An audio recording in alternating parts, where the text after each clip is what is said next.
सभी पत्रकार बंधुओं को नमस्कार। आज इंडिया गठबंधन की संयुक्त प्रेस वार्ता में दिल्ली के मुख्यमंत्री माननीय अरविंद केजरीवाल जी, समाजवादी पार्टी के राष्ट्रीय अध्यक्ष माननीय अखिलेश यादव जी अपनी बात रखेंगे।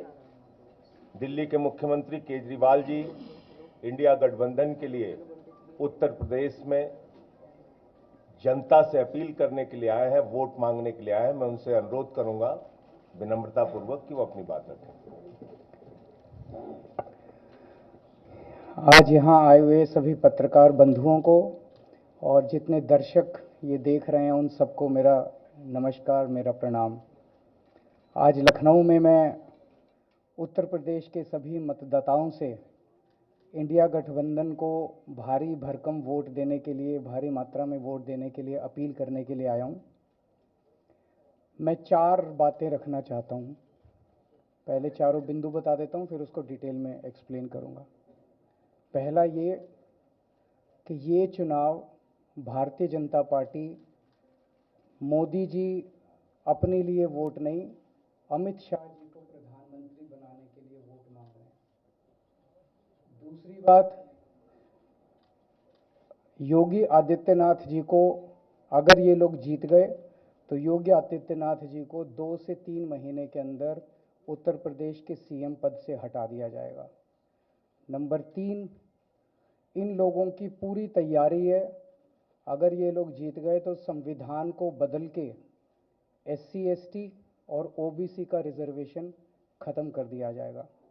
और नंबर 4, जो आंकड़े अब देश भर से आ रहे हैं वो ये दिखा रहे हैं कि 4 जून को इंडिया गठबंधन की सरकार बनने जा रही है और NDA को और BJP को बहुत कम सीटें मिलने जा रही हैं। अब मैं अपने सबसे पहले पॉइंट पे आता हूँ। जब 2014 में प्रधानमंत्री बने थे नरेंद्र मोदी जी, तो उन्होंने खुद एक रूल बनाया था कि भारतीय जनता पार्टी के अंदर और उनकी सरकारों में 75 वर्ष से ऊपर कोई भी व्यक्ति होगा तो उसको संगठन में और सरकार में किसी भी पद पे नहीं रखा जाएगा, उसको रिटायर कर दिया जाएगा।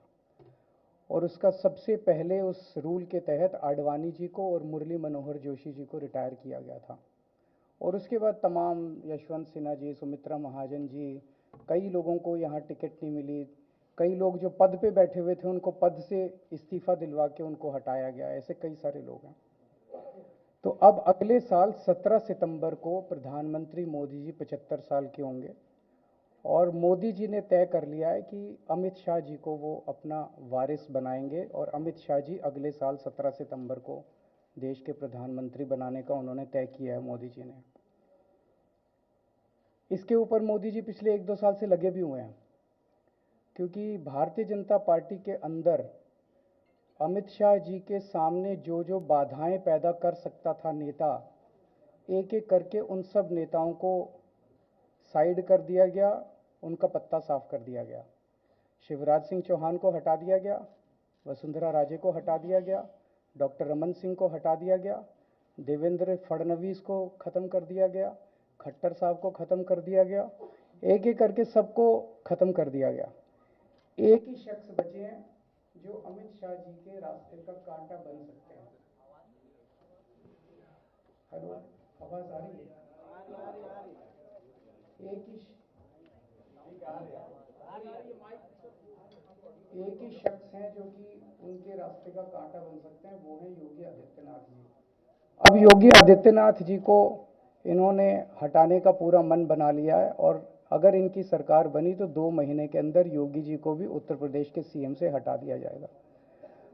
मैंने दिल्ली में 3-4 दिन पहले ये प्रेस कॉन्फ्रेंस की थी और ये दोनों मुद्दे उठाए थे।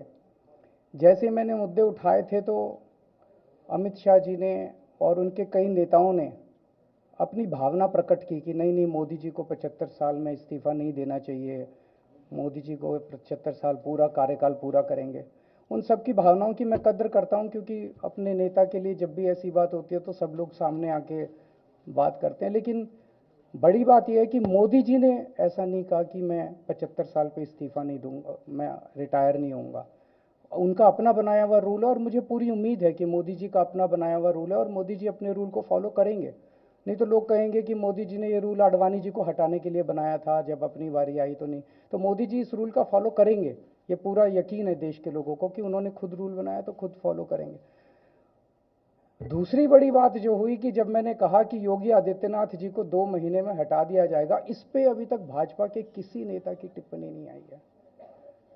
4 दिन हो गए, इसका मतलब ये तो कंफर्म करता है कि उन्होंने पूरी प्लानिंग कर ली है और उनके पक्ष में कोई बोलने के लिए तैयार नहीं है योगी आदित्यनाथ जी के।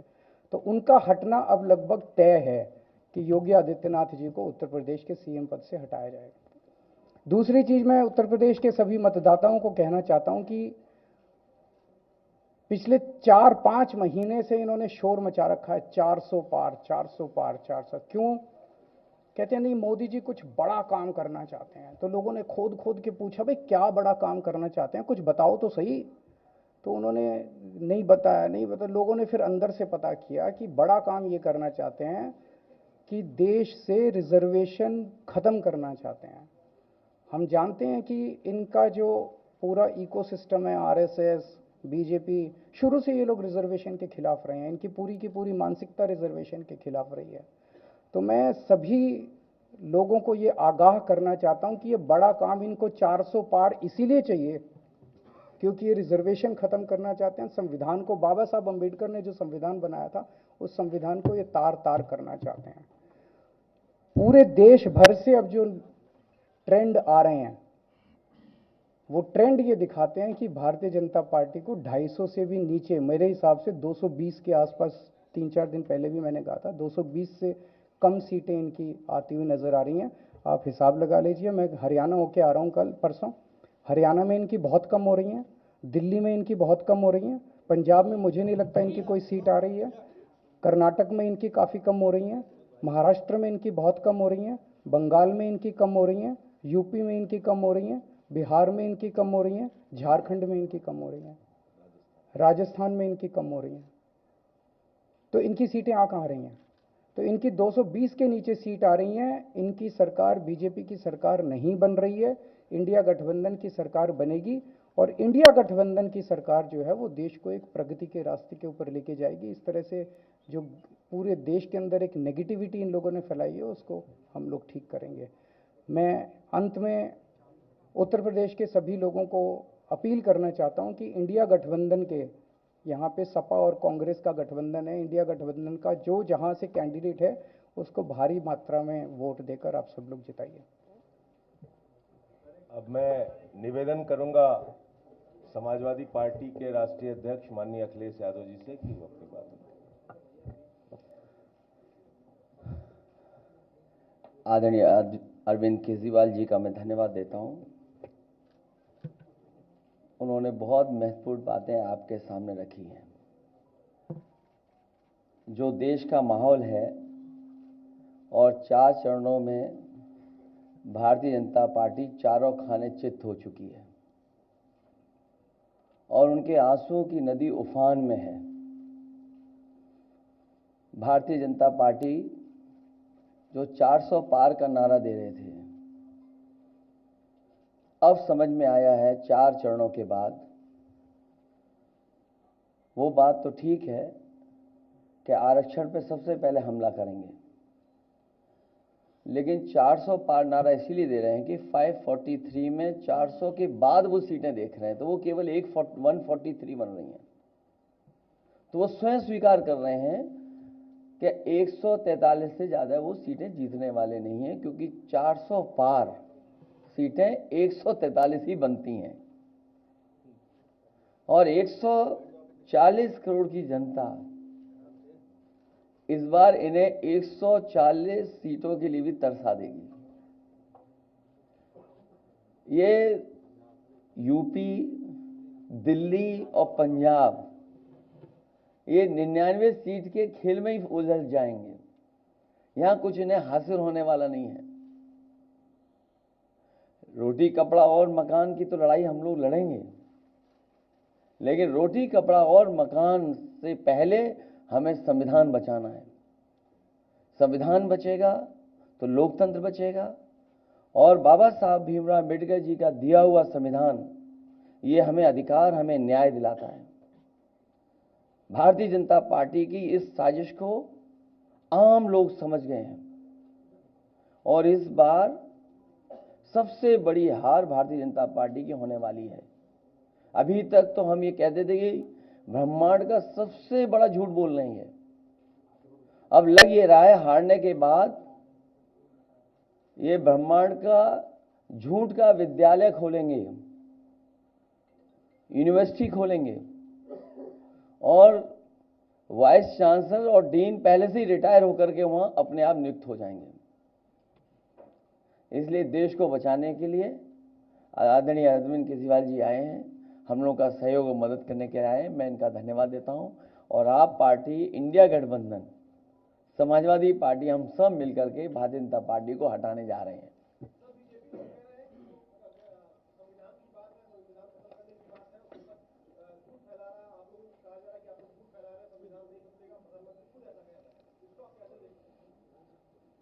उनकी कौन सी बात सच निकलेगी? अभी आपसे कहा कि 75 साल वाला जो वो है रूल नियम, उसको तो फॉलो किया जाएगा ना, इसी से पता लग जाएगा। और एक मिनट, अगर आप इनका इतिहास उठा के देखें पिछले 75 साल का, जनसंघ का, आरएसएस का, थ्रू आउट ये लोग रिजर्वेशन के खिलाफ रहे हैं। तो अब 400 सीटें लाके ये संविधान बदल के उस रिजर्वेशन को खत्म करना चाहते हैं। अरविंद जी, स्वाति मालीवाल के मामले में अभी तक आप कुछ बोले नहीं है। आपके और जी आपके साथ में स्वाति मालीवाल के मामले में अभी तक, अरे उससे ज्यादा जरूरी और चीजें भी हैं, कागज हम निकाल लिए। अरविंद जी, आज आपके साथ में वो है, आज आपके साथ में भी आए हुए भाजपाई किसी के सगे नहीं है। क्या बोलेंगे स्वाति मालीवाल के मामले में, क्या बोलेंगे आप? ये है कि भाजपाई किसी के सगे नहीं है और भाजपाई झूठे मुकदमे लगाने वाला गैंग है। केजरीवाल जी आपके साथ घूम रहे हैं, उनके लिए क्या कहेंगे? हाँ बोलो। बोल रहे हैं, बता रहे हैं। संजय जी, आपने बात कही थी, हाँ, मैं बोल रहा हूँ, प्रेस कॉन्फ्रेंस में बोल रहा हूँ, एक सेकंड बोल रहा हूँ।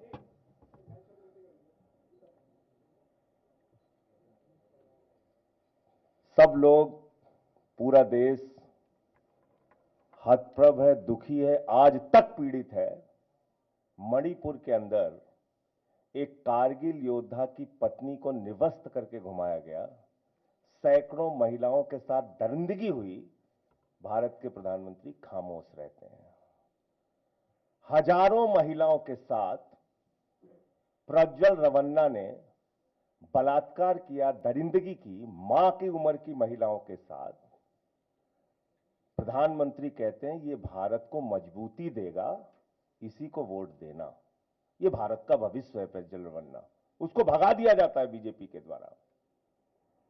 पहलवान बेटियां जब जंतर मंतर पे लड़ रही थीं न्याय मांगने के लिए, तो यही स्वाति मालीवाल जो महिला आयोग की अध्यक्ष थीं, रात में उनके समर्थन में गई थी, पुलिस के लोगों ने घसीट के मारा था। हमने देखा यहीं उत्तर प्रदेश के अंदर कुलदीप सेंगर के मामले में, हाथरस के मामले में, देश के प्रधानमंत्री खामोश रहते हैं, एक शब्द नहीं बोलते। आम आदमी पार्टी हमारा परिवार है, पार्टी ने अपना रुख साफ कर दिया है और मैं चाहता हूं जितने विषय मैंने आपके सामने रखे हैं, देश के प्रधानमंत्री और भारतीय जनता पार्टी को जवाब देना चाहिए। स्वाति मालीवाल के मामले में जवाब देना, जब वो पहलवान बेटियों के लिए जंतर मंतर पे न्याय मांगने गई थी स्वाति मालीवाल जी, उस समय घसीट के मरवाया पुलिस वालों से। तो इसलिए इस पे राजनीतिक खेल ना खेलें, मैं सिर्फ इतना कहना चाहता हूं।